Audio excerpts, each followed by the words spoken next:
Hello, আসসালামু আলাইকুম। আজকে চলে আসলাম নতুন একটা ভিডিও নিয়ে। আসলে মন্টু মিয়ার বন্ধুরা কেউ নাই, ও একা হয়ে গেছে। তো আমার ঘরে ও চলে আসছে।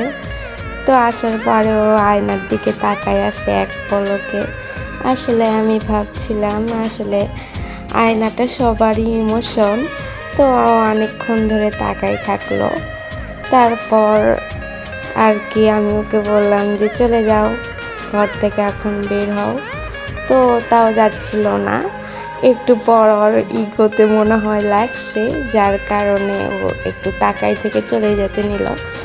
তারপর আর কি যেতে যেতে ওর চোখে পড়ে গেল রাইস কুকার, ওখানে ভাত রাখা আছে, এখন ও ওখানে যাচ্ছে। কিন্তু ওকে তো আমি একটু আগে খাওয়াইছি।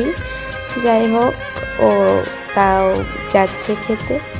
তারপর আর কি একটু পর ওকে আমি বাসায় থেকে বের করে নিয়ে আসি। আজকের ভিডিওটা এতটুকুই। Bye bye.